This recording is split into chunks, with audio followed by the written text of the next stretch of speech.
চৰকাৰী চাকৰি আমাক এটা নিৰ্দিষ্ট জীৱনত আবদ্ধ কৰি ৰাখিব। চৰকাৰী চাকৰিয়ালে চাকৰি পোৱা দিনাখনে তেওঁলোকৰ জীৱনৰ সপোনবিলাক শেষ হৈ যায়। বহুতে ভাবে যে চাকৰি জীৱনৰ আৰম্ভণি, কিন্তু মই নিজে দেখি অহা কথাটোৱে হ'ল যে চাকৰিয়ে জীৱনৰ সপোনবিলাক সেই দিনাখনে শেষ কৰি দিয়ে। তাৰ পিছত গতানুগতিক অফিচত অহা, নিৰ্দিষ্ট দৰমহা লোৱা আৰু মানসিক হেঁচাৰ মাজত চাকৰি কৰা। চাকৰিয়ে জীৱনৰ সপোন ৰুদ্ধ কৰে আৰু ব্যৱসায় আৰু উদ্যোগে জীৱনৰ সপোন মুকলি কৰে। এইটোৱে হৈছে আমাৰ মাজত ডিফাৰেন্স। মধ্যবিত্ত পৰিয়াল আৰু আমাৰ মাজত থকা দুখীয়া পৰিয়ালসকলে ভাবে যে চাকৰি এটা পালো আমি আৰু নিশ্চিত হলো। ময়ো মানো চাকৰি এটা পালো আমি নিশ্চিত হলো। কি নিশ্চিত হলো? মাহৰ দৰমহাটো আমি নিশ্চিত হলো। কিন্তু ভাল উদ্যোগ আৰু ভাল ব্যৱসায় যদি কৰিব পাৰো, তেনেকুৱা মাহৰ দৰমহা পোৱা 10 জন ল'ৰাক মই নিজে চাকৰি দিব পাৰো। তেনেকুৱা ধৰণে আমি আগবাঢ়ি যোৱাৰ ক্ষমতা আমাৰ মাজত আছে আৰু এই ক্ষমতাৰ আমি যদি সৎ প্ৰয়োগ কৰিব পাৰো, আমাৰ জীৱনত কোনেও ৰুদ্ধ কৰিব নোৱাৰে।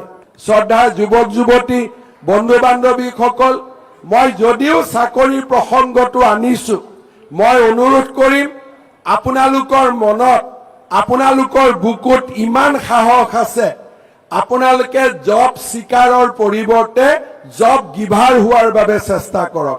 অৰ্থাৎ আপোনালোকে এনেকে কাম কৰক যাতে 2 জন ল'ৰাক আপোনালোকে কৰ্ম সংস্থাপন দিব পাৰে।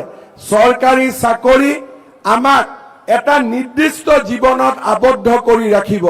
চৰকাৰী চাকৰিয়ালে চাকৰি পোৱা দিনাখনে তেওঁলোকৰ জীৱনৰ সপোনবিলাক শেষ হৈ যায়। বহুতে ভাবে যে চাকৰি জীৱনৰ আৰম্ভণি, কিন্তু মই নিজে দেখি অহা কথাটোৱে হ'ল যে চাকৰিয়ে জীৱনৰ সপোনবিলাক সেই দিনাখনে শেষ কৰি দিয়ে। তাৰ পিছত গতানুগতিক অফিচত অহা, নিৰ্দিষ্ট দৰমহা লোৱা আৰু মানসিক হেঁচাৰ মাজত চাকৰি কৰা। কিন্তু উদ্যোগ এটা যেতিয়া আমি আৰম্ভ কৰো, ব্যৱসায় এটা যেতিয়া আৰম্ভ কৰো, সি জীৱনৰ শেষ নহয়, সি জীৱনৰ আৰম্ভণিহে হয়। আৰু এই সৰু উদ্যোগটোৱে আপোনালোকক এদিন আকাশ চুব পৰা পৰিৱেশলৈকে লৈ যাব পাৰে। চাকৰিয়ে জীৱনৰ সপোন ৰুদ্ধ কৰে আৰু ব্যৱসায় আৰু উদ্যোগে জীৱনৰ সপোন মুকলি কৰে। এইটোৱে হৈছে আমাৰ মাজত ডিফাৰেন্স। মধ্যবিত্ত পৰিয়াল আৰু আমাৰ মাজত থকা দুখীয়া পৰিয়ালসকলে ভাবে যে চাকৰি এটা পালো আমি আৰু নিশ্চিত হলো।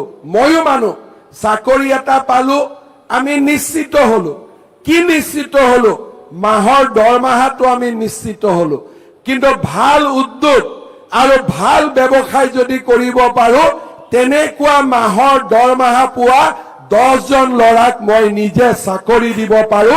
তেনেকুৱা ধৰণে আমি আগবাঢ়ি যোৱাৰ ক্ষমতা আমাৰ মাজত আছে আৰু এই ক্ষমতাৰ আমি যদি সৎ প্ৰয়োগ কৰিব পাৰো, আমাৰ জীৱনত কোনেও ৰুদ্ধ কৰিব নোৱাৰে।